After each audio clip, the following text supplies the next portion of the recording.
Hello everyone, എല്ലാവർക്കും pathways അക്കാഡമിയുടെ daily news അനാലിസിലേക്ക് സ്വാഗതം. ഇന്ന് നമ്മൾ ഡിസ്കസ് ചെയ്യുന്ന topics GST council, directorate of revenue intelligence, SEBI, UGC net, places news ആയിട്ട് നാഗാലാൻഡ്. അപ്പോൾ അതിലാദ്യം ഡിസ്കസ് ചെയ്യാൻ പോകുന്നത് GST കൗൺസിലിനെ കുറിച്ചാണ്. GST കൗൺസിലിനെ കുറിച്ച് ഇപ്പോൾ നമ്മൾ ഡിസ്കസ് ചെയ്യുന്നതിൻ്റെ ഒരു കോണ്ടെക്സ്റ്റ് എന്ന് പറയുന്നത് ഈ GSTയുമായിട്ട് ബന്ധപ്പെട്ടിട്ടുള്ള പെൻഡിങ് റിഫോംസിനെ കുറിച്ച് ഇന്നത്തെ ഹിന്ദുവിൻ്റെ പേജ് 8 ആക്ച്വലി എഡിറ്റോറിയൽ പേജിനകത്ത് അവരുടെ എഡിറ്റോറിയൽ പബ്ലിഷ് ചെയ്തിട്ടുണ്ട്. അപ്പോൾ ആ ഒരു കോണ്ടെക്സ്റ്റിലാണ് നമ്മൾ GST കൗൺസിലിനെ കുറിച്ച് ഡിസ്കസ് ചെയ്യുന്നത്. ഈ GST കൗൺസിൽ എന്ന് പറയുന്നത് ഇന്ത്യൻ കോൺസ്റ്റിറ്റ്യൂഷൻ്റെ ആർട്ടിക്കിൾ 279 മെൻഷൻ ചെയ്തിട്ടുള്ള ഒരു കോൺസ്റ്റിറ്റ്യൂഷണൽ ബോഡിയാണ് എന്ന് മനസ്സിലാക്കുക.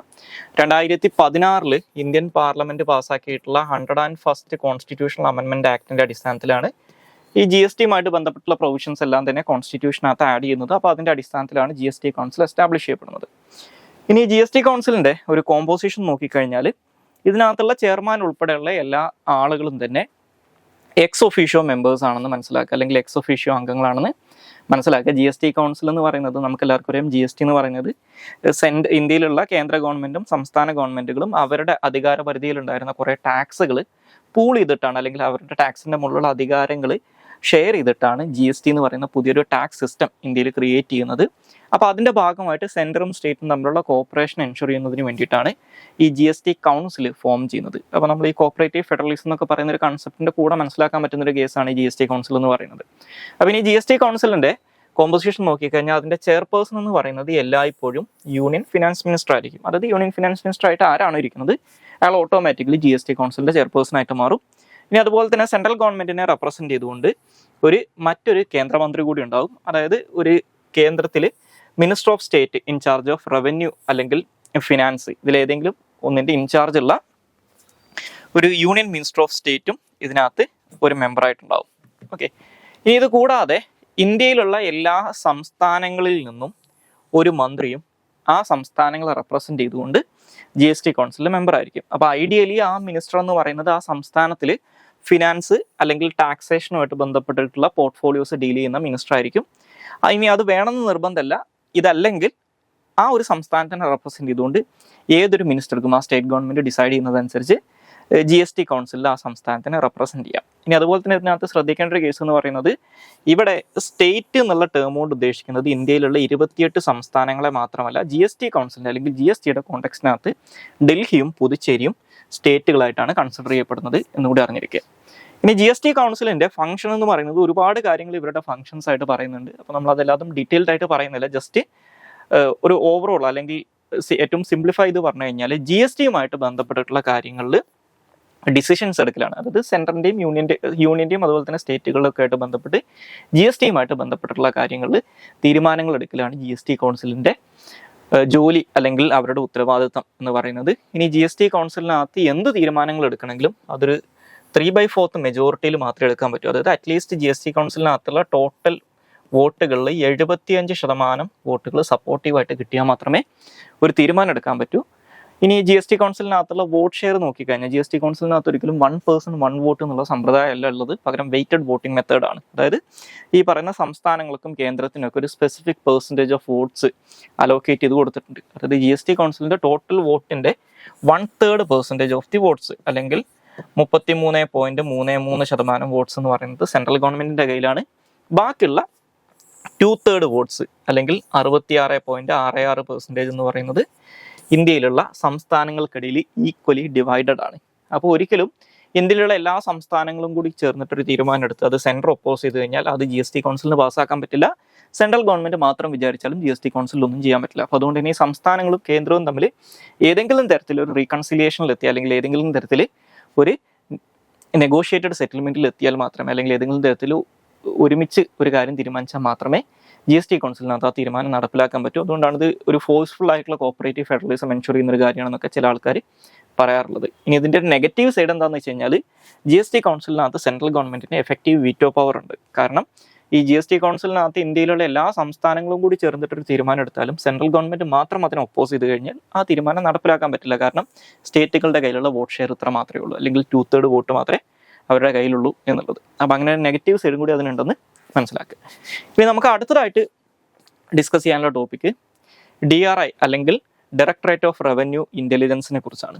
അപ്പോൾ DRIയുമായിട്ട് ബന്ധപ്പെട്ട് ഇന്നത്തെ ഇന്ത്യൻ എക്സ്പ്രസിന്റെ പേജ് 15 ഒരു വാർത്ത വന്നിട്ടുണ്ട്. അപ്പോൾ ആ ഒരു കോണ്ടെക്സ്റ്റിലാണ് നമ്മൾ ഈ ഡയറക്ടറേറ്റ് ഓഫ് റവന്യൂ ഇന്റലിജൻസിനെ കുറിച്ച് ഡിസ്കസ് ചെയ്യുന്നത്.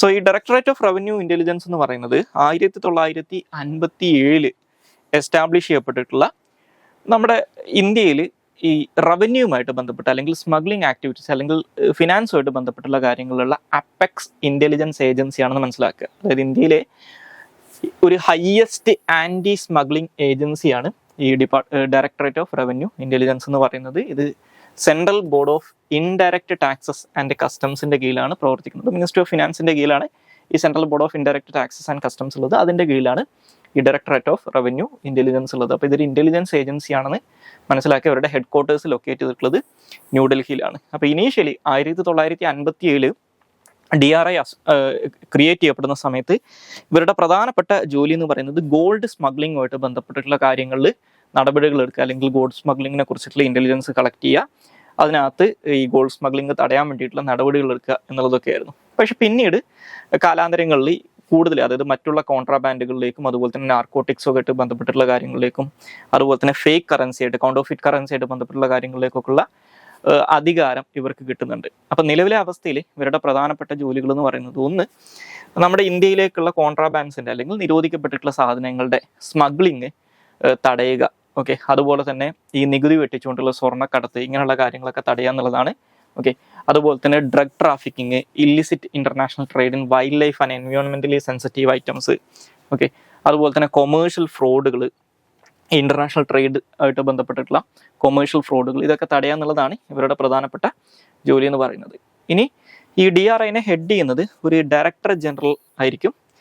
ബേസിക്കലി നമ്മുടെ ഗവൺമെന്റ് ഓഫ് ഇന്ത്യയിലുള്ള ഒരു സ്പെഷ്യൽ സെക്രട്ടറി റാങ്കിലുള്ള ഒരാളായിരിക്കും ഈ ഡയറക്ടർ ജനറൽ എന്ന് പറയുന്നത്. ഇനി ഇവർ നടപ്പിലാക്കുന്ന നിയമങ്ങൾ, ഈ DRI എന്ന് പറയുന്നത് ബേസിക്കലി ഇതൊരു സ്റ്റാറ്റ്യൂട്ടറി ബോഡി ഒന്നുമല്ല, പക്ഷെ ഇവർക്ക് ഒരുപാട് നിയമങ്ങൾ നടപ്പിലാക്കാനുള്ള അധികാരമുണ്ട്. ഓക്കെ, അപ്പോൾ നമ്മുടെ ഇന്ത്യയിലുള്ള കസ്റ്റംസ് ആക്ട് ആണ് ഇവർ പ്രധാനമായിട്ടും നടപ്പിലാക്കുന്നത്. അതുകൂടാതെ ഏകദേശം 50ഓളം മറ്റുള്ള നിയമങ്ങളും DRIയുടെ അധികാര പരിധിയിൽ പെടുന്നുണ്ട്. ഉദാഹരണത്തിന് NDPS act, arms act, WMD act പോലുള്ള നിയമങ്ങളൊക്കെ DRIയുടെ എൻഫോഴ്സ്മെന്റ് പരിധി പെടുന്നതാണ്. ഓക്കെ, ഇനി അതുപോലെ തന്നെ ഇത് ഈ പറയുന്ന റവന്യൂ ആയിട്ട് റിലേറ്റ് ചെയ്തിട്ടുള്ള അല്ലെങ്കിൽ ഈ പറയുന്ന സ്മഗ്ലിംഗുമായിട്ട് റിലേറ്റ് ചെയ്തിട്ടുള്ള ഇന്ത്യയിൽ ഒരു അപ്പെക്സ് ഇന്റലിജൻസ് ഏജൻസി ആയതുകൊണ്ട് തന്നെ ഇന്ത്യൻ ഗവൺമെന്റിന്റെ കീഴിൽ വരുന്ന മറ്റുള്ള പല സെക്യൂരിറ്റി റിലേറ്റഡ് ആയിട്ടുള്ള ഓർഗനൈസേഷൻസിന്റെ ഒരു പാർട്ടാണ് DRI എന്ന് പറയുന്നത്. ഉദാഹരണത്തിന് ഇന്ത്യയിലെ ക്യാബിനറ്റ് സെക്രട്ടേറിയറ്റിന്റെ നാഷണൽ അതോറിറ്റി കെമിക്കൽ വെപ്പൺസ് കൺവെൻഷന്, അതുപോലെ തന്നെ special investigation team on black money, task force on shell companies, multi agency centre on national security, ministry of home അഫയേഴ്സിന്റെ അല്ലെങ്കിൽ NIAയുടെ special wing on left wing extremism financing, ഇങ്ങനെയുള്ള ഗ്രൂപ്പുകളുടെയൊക്കെ ഭാഗമാണ് DRI എന്ന് പറയുന്നത്. ഇനി അതുകൂടാതെ inter ministerial committees on terror financing, coastal security, fake Indian currency notes, ഇതിൻ്റെയൊക്കെ ഭാഗമാണ് ഈ DRI എന്ന് മനസ്സിലാക്കുക. ഇനി അടുത്തതായിട്ട് ഡിസ്കസ് ചെയ്യാനുള്ള ടോപ്പിക് SEBI ആണ്, അല്ലെങ്കിൽ securities and exchange board of India ആണ്. അപ്പോൾ SEBIയുമായിട്ട് ബന്ധപ്പെട്ട് ഇന്നത്തെ ഇന്ത്യൻ എക്സ്പ്രസിന്റെ പേജ് 15 തന്നെ ഒരു വാർത്ത ഉണ്ട്. അപ്പോൾ ആ ഒരു കോൺടെക്സ്റ്റിലാണ് ഇതിനെക്കുറിച്ച് ഡിസ്കസ് ചെയ്യുന്നത്. സോ ഈ SEBI അല്ലെങ്കിൽ securities and exchange board of India എന്ന് പറയുന്നത് 1988 ഇന്ത്യയിൽ ആദ്യമായിട്ട് എസ്റ്റാബ്ലിഷ് ചെയ്യപ്പെടുന്നത്. നമ്മുടെ ഇന്ത്യയിലെ സെക്യൂരിറ്റി മാർക്കറ്റിനെ റെഗുലേറ്റ് ചെയ്യാനും ഇൻവെസ്റ്റേഴ്സിന്റെ താല്പര്യങ്ങൾ സംരക്ഷിക്കുന്നതിനും വേണ്ടിയിട്ടാണ് ഇത് എസ്റ്റാബ്ലിഷ് ചെയ്യുന്നത്. അപ്പോൾ ഈ SEBI എസ്റ്റാബ്ലിഷ് ചെയ്യുന്നതിന് മുമ്പ് ഈ കാര്യങ്ങൾ അല്ലെങ്കിൽ ഇന്ത്യയിലെ ക്യാപിറ്റൽ മാർക്കറ്റുമായിട്ട് ബന്ധപ്പെട്ടുള്ള കാര്യങ്ങൾ ചെയ്തുകൊണ്ടിരുന്നത് ഒരു കൺട്രോളർ ഓഫ് ക്യാപിറ്റൽ ഇഷ്യൂസ് എന്ന് പറയുന്ന ഒരു റെഗുലേറ്ററി അതോറിറ്റി ഉണ്ടായിരുന്നു. അതായത് നമ്മുടെ ഇന്ത്യയിലെ 1947 ക്യാപിറ്റൽ ഇഷ്യൂസ് കൺട്രോൾ ആക്ട് എന്ന് പറയുന്ന ഒരു നിയമത്തിന്റെ അടിസ്ഥാനത്തിലാണ് ഈ കൺട്രോളർ ഓഫ് ക്യാപിറ്റൽ ഇഷ്യൂസ് ഇന്ത്യയിൽ പ്രവർത്തിച്ചുകൊണ്ടിരുന്നത്. അവരായിരുന്നു ഈ ക്യാപിറ്റൽ മാർക്കറ്റിന്റെ റെഗുലേഷനൊക്കെ നോക്കിക്കൊണ്ടിരുന്നത്. അപ്പോൾ അതിനെ റീപ്ലേസ് ചെയ്തുകൊണ്ടാണ് 1988 SEBI വരുന്നത്. സോ SEBI നിലവിൽ വരുന്ന സമയത്ത് SEBI ഒരു സ്റ്റാറ്റ്യൂട്ടറി ബോഡി ആയിരുന്നില്ല, ജസ്റ്റ് ഒരു ഗവൺമെന്റ് റെസൊല്യൂഷന്റെ അടിസ്ഥാനത്തിലാണ് 88 SEBI എസ്റ്റാബ്ലിഷ് ചെയ്യപ്പെടുന്നത്. പിന്നീട് 1992 ഇന്ത്യൻ പാർലമെന്റ് പാസ്സാക്കിയിട്ടുള്ള securities and exchange board of India act 1992 എന്ന് പറയുന്ന ഒരു നിയമത്തിന്റെ അടിസ്ഥാനത്തിൽ 1992 SEBI ഒരു സ്റ്റാറ്റ്യൂട്ടറി ബോഡിയായിട്ട് മാറുന്നത്. ഇനി ഞാൻ നേരത്തെ സൂചിപ്പിച്ചതുപോലെ SEBIയുടെ ഫങ്ഷൻസ് എന്ന് പറയുന്നത് ഒന്ന്, നിക്ഷേപകരുടെ അല്ലെങ്കിൽ ഇൻവെസ്റ്റേഴ്സിന്റെ താല്പര്യങ്ങൾ സംരക്ഷിക്കുക എന്നുള്ളതാണ്. അതായത് സെക്യൂരിറ്റീസിനകത്തൊക്കെ ഇൻവെസ്റ്റ് ചെയ്യുന്ന ഇൻവെസ്റ്റേഴ്സിന്റെ താല്പര്യങ്ങൾ സംരക്ഷിക്കുക എന്നുള്ളതാണ്.